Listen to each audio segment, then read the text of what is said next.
যে আমার এই পাহাড়ে কোনো ভূমি আইন নাই, ভূমি আইন নাই। এই পাহাড় অশান্ত থাকলে ভারতের এজেন্ট গুলো কাজ করতে পারবে স্বাচ্ছন্দ্যে। আমার জন্মের পর থেকে সেটল মানে কাকে বুঝি? আমি বাঙালি, বাঙালি মানে বাংলা ভাষায় যারা কথা বলে ওদেরকে আমি সেটলার নামে চিনতাম। আমার বাঙালি ভাইয়েরা উপজাতি, উপজাতি বলতে আমার চেহার লোক মানে আমি উপজাতি এই নামে চিনত। আমার এই পাহাড়ে যে সমস্ত বাঙালি ভাইরা আছে, এই বাঙালি ভাইদেরকে উপজাতি নামে সরকারি খাতায় লেখা আছে। এখন আমরা যদি এই কথাগুলো বলতে চাই তাহলে আমাদেরকে বলা হয় পাহাড়ি জঙ্গলি।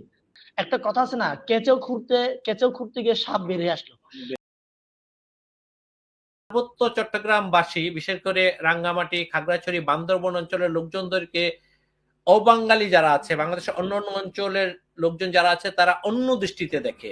তো পার্বত্য চট্টগ্রামবাসী এই দূরত্বটা সৃষ্টি করেছে বা করার চেষ্টা করে, কিন্তু বাস্তবতা এটা না। আপনি এই ব্যাপারে কি বলবেন? দেখুন, আসলে আমাদের পার্বত্য চট্টগ্রামকে নিয়ে নানা নেগেটিভ আছে।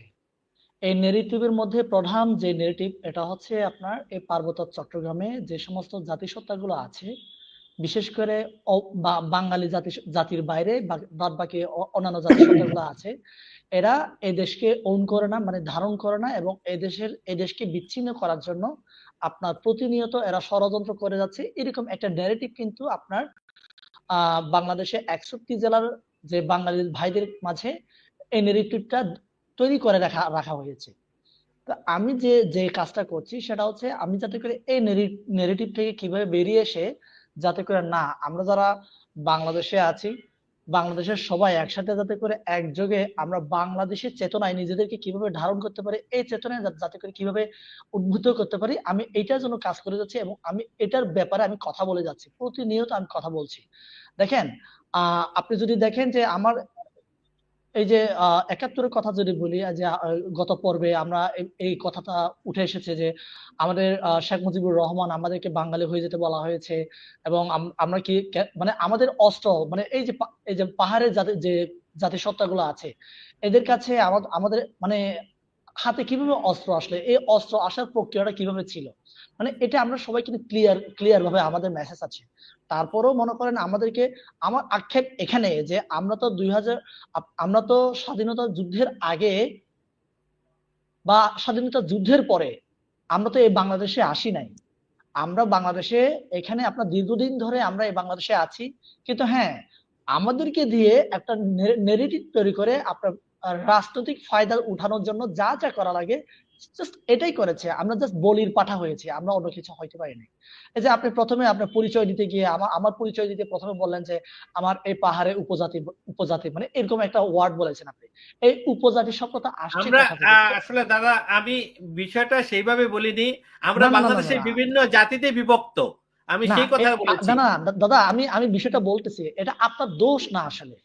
আপনি আপনি আমাকে এভাবে চিনেন, আমাকে আমার বিষয়ে আপনাকে এভাবে পরিচয় দান করার জন্য সরকার করেছে এটা। তাহলে সরকারের উচিত ছিল কি যে এই পাহাড়ে চাকমা আছে, মারমা আছে, খিয়াং, কুমি, বম, লুসাই, পাংখোয়া এরকম, আমি একজন যেমন আমি শাক সম্প্রদায়ের লোক, আমি আমি আছি, এরকম একটা আপনার পরিচয় করার জন্য সোশ্যাল ওয়ার্ক করা দরকার ছিল সরকারে, কিন্তু সরকার এই কাজটা করে নাই। সরকার যেটা করেছে সেটা হচ্ছে, আমি যদি একটা কথা বলি যে আমার এই পাহাড়ে আমি যদি এই যে 84-তে কিংবা 90-এর দিকে আপনার এরশাদ কিংবা জিয়ার রহমান যে ভাইদেরকে আপনার এই সমতল থেকে নিয়ে গিয়ে ওদেরকে রাখা হয়েছে, এদেরকে আমরা যে নামে চিনি এটা হচ্ছে সেটলার নামে চিনি। আমি এই ভাইদেরকে আসলে আমরা আমরা যে নামে চিনি এটা হচ্ছে সেটলার নামে চিনি। তবে আমার জন্মের পর থেকে সেটলার মানে কাকে বুঝি? আমি বাঙালি, বাঙালি মানে বাংলা ভাষায় যারা কথা বলে ওদেরকে আমি সেটলার নামে চিনতাম। আর আমার বাঙালি ভাইয়েরা উপজাতি, উপজাতি বলতেই আমার মানে আমার চেহারা লোক যারা আছে, এটা হতে পারে মুরো, হতে পারে এটা হতে পারে খিয়াং, এটা হতে পারে বম, যে সম্প্রদায় থাকুক না কেন, এটা হতে পারে শাক বা চাকমা, আমার চেহার লোক মানে আমি উপজাতি এই নামে চিনত।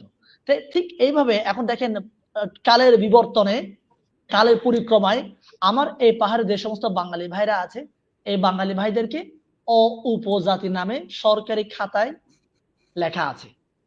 আপনি যখন সরকারি অপজাতি, কোনো উপজাতি, অপজাতির তাহলে মিনিংটা কি আসলে আমি বুঝলাম না। না আমি জানি না উপজাতির মিনিংটা কি। তাহলে এটা কে করেছে? এটা এটা কি আমার এই পাহাড়ি ভাইরা করেছে? মানে এই পাহাড়ে যে সমস্ত অন্যান্য বাঙালি জাতির বাইরে অন্য জাতিরা আছে, এরা এরা এই নামটা দিয়েছে নাকি সরকারই এই নামটা আমাদের মাঝে দিয়েছে? আপনি বলেন। আমার আমার প্রশ্ন হচ্ছে, প্রশ্নের জায়গা এখানে যে আমাদেরকে কিভাবে ভাগ করা রাখা হয়েছে। দেখেন, আমি স্পষ্টভাবে বলেছি, আমাকে তো উপজাতি বানিয়ে একটা জাতির একটা অংশ হিসেবে রেখেছেন, কিন্তু আমার এই পাহাড়ে যে সমস্ত বাঙালি ভাইরা আছে এদেরকে যে উপজাতি বানানো হয়েছে কেন ভাই? ওদেরকে তো মনে করে মানে মানুষ জাতির মধ্যেই রাখেন না, এরা কি গরু না ছাগল যে উপজাতি? উপজাতি মানে এটা কি? এর অর্থ আপনারা ডিকশনারিতে খুঁজে পান কিনা আমার জানা নেই, কিন্তু আমি ডিকশনারিতে খুঁজে এই ওয়ার্ড গুলো আসলে আমি খুঁজে পাই না। এই যে এগুলো কেন করা হয়েছে, এই শব্দগুলো কেন আনা হয়েছে, এই শব্দগুলো আনা হয়েছে একমাত্র কারণ যাতে করে এই যে পাহাড়ি বাঙালি বলে না, এই যে পাহাড়ি বাঙালির মধ্যে কিভাবে দ্বন্দ্ব তৈরি করা যায়, এই দ্বন্দ্ব তৈরি করার জন্য যাতে করে মারামারি দাঙ্গা হাঙ্গামা লাগায় রাখলে এই পাহাড় অশান্ত থাকবে। এই পাহাড় অশান্ত থাকলে ভারতের এজেন্ট গুলো কাজ করতে পারবে স্বাচ্ছন্দ্যে।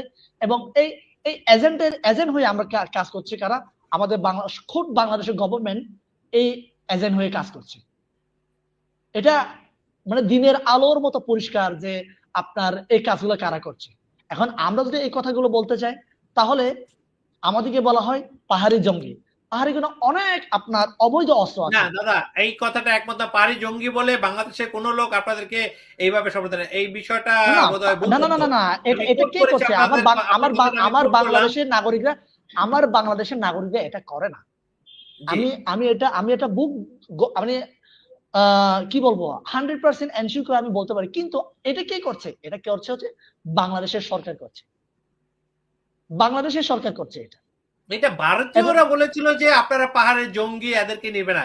কিন্তু বাংলাদেশের সরকার বা বাংলাদেশের নাগরিকরা আমার মনে হয় না যে এই ধরনের কোনো শব্দ উচ্চারণ করে। না না না না না না, আপনি যদি বিগত 53 বছরের আপনি যদি মানে বিভিন্ন নিউজ কাটিং দেখেন বা আপনি যদি কোনো মিডিয়া দেখেন তাহলে আপনি দেখবেন যে পাহাড়ে যে কোনো একটা লোককে ধরলে এটা হতে পারে ডাকাতি করতে গেছে আর কি, মানুষ স্বাভাবিকভাবে আমাদের আছে না মুসলমানদের আপনার। তো জঙ্গি বলে বিভিন্ন মিডিয়াতে দাদা, ওটা অন্য প্রসঙ্গ। এ, আ- 4 জন মুসলিম জঙ্গিকে ধরা হয়েছে বা এইগুলো একটা মিডিয়ার প্রচারণা, কিন্তু বাস্তবতা না দাদা। হ্যাঁ হ্যাঁ, এটাই তো বলছি দাদা। তাহলে আপনি যখন মিডিয়ায় প্রচার করবেন তাহলে তো আপনি আমার নামে ভুল ব্যাখ্যা দিচ্ছেন। এগুলো পেড মিডিয়া দাদা, এগুলো পেড মিডিয়া, এগুলো ভারতের দালালের হ্যাঁ, মিডিয়া। এই জন্য এই জন্য এ- এই জি, জন্য শুনছি দাদা। এই জন্য আমি যেটা বলছি কি, আমাদেরকে আসলে এই জায়গায় থেকে বেরিয়ে আসতে হবে। আপনি যদি ইতিহাস খুঁজতে যান, একটা কথা আছে না, কেঁচো খুঁড়তে গিয়ে সাপ বেরিয়ে আসলো। এখন আপনি যদি ইতিহাস খুঁজতে যান, কে আগে আসছে কে পরে আসছে, ডিম আগে নাকি মুরগি আগে, আপনি যদি এইরকম দ্বন্দ্বগুলো যদি আপনি জানেন যে ডিম আগে না মুরগি, আর ডিম আগে না মুরগি, আপনি উত্তর পাবেন না। আপনি জানেন, জানা জি। সত্ত্বেও আপনি এই নেগেটিভ গুলো বাজারে রেখেছেন কেন? কারণ আপনি সমস্যার সমাধান চান না। আপনি আমি আমি বাংলাদেশের সরকারের কথা বলছি। আমি এখন আমার আক্ষেপ হচ্ছে এই 2024 সরকার চাইলে কিন্তু এই কাজগুলো করা যেত। আপনি একটা কথা বলুন যে এই যে আপনার কোয়ান্টাম ফাউন্ডেশনে যিনি চাকরি করেন আমার দাদা, আহ আনোয়ার দাদা, উনি তো জানবেন যে আমার এই পাহাড়ে কোনো ভূমি আইন নাই। ভূমি আইন নাই। এটা হোক আপনার বাঙালি ভাইদের জন্য, হোক আমার পাহাড়ি ভাইদের জন্য, ভূমি আইন নাই। তাহলে আপনি বিগত 53 বছরে আপনি 61 জেলার জন্য ভূমি আইন করলেন। আমার এই 3 জেলা কি দোষ করেছে? আমার এই 3 জেলা কি দোষ করেছে বলেন? আমার এই 3 জেলার লোকদেরকে যদি আপনারা মাঝে মাঝে আমার এই 61 জেলার ভাইদের মাঝে শুনবেন যে এই এই এই পাহাড়ের লোকজন যদি সমতলে এসে জমি কিনতে পারে, তাহলে সমতলের ভাইরা পাহাড়ে কেন কিনতে পারবে না? কেন কিনতে পারবে না? এর কোনো উত্তর আছে? উত্তর নাই। উত্তর একটাই, কারণ আমার এই পাহাড়ে ভূমি আইন করা হয়নি। আপনার 61 জেলাতে ভূমি আইন আছে যে আপনার এটা যদি খাস হয়, খাস খাস জমি কার আন্ডারে থাকবে, রেজিস্ট্রেকৃত ভূমি কার আন্ডারে থাকবে, এটা আইন আছে। কিন্তু আমার এই পাহাড়ে এরকম নাই। আমার নিজস্ব ভূমি নাই, আমি তো ভূমিহীন। আমার এই পাহাড়ে অধিকাংশ মানে আপনার 95% মানুষ, আমার জাতিসত্তা ভাইরা ভূমিহীন। এত আপনার এটা হেডম্যানের কাছে থাকে, এটা কারবারি হাটে থাকে, এটা কোন ডিস্ট্রিক্ট কাউন্সিলের হাটে থাকে। তাহলে আপনি ভূমি আইন করেননি কেন? এই 53 বছরে আপনি ইচ্ছে করে এই সংঘাতগুলো বাজে রাখছেন যাতে করে পাহাড়ি আর বাঙালি কাটাকাটি করবে, মারামারি করবে। একটা মুরগি মারা গেলে সাম্প্রদায়িক দাঙ্গা হয় আমার এই পাহাড়ে, এটাকে অস্বীকার করবেন? তাহলে এই জায়গাগুলো কিন্তু আপনার ফুলিয়ে ফুলিয়ে ফাঁপিয়ে মিডিয়া হাইলাইট করা হয়, না, পাহাড়িরা সন্ত্রাসী, পাহাড়িরা জঙ্গি, পাহাড়িরা এই দেশকে ওন করে না, পাহাড়িরা এই দেশকে ধারণ করে না, পাহাড়িরা সবসময় এই বাংলাদেশকে খুঁটি করার জন্য এক পায়ে খাড়া থাকে।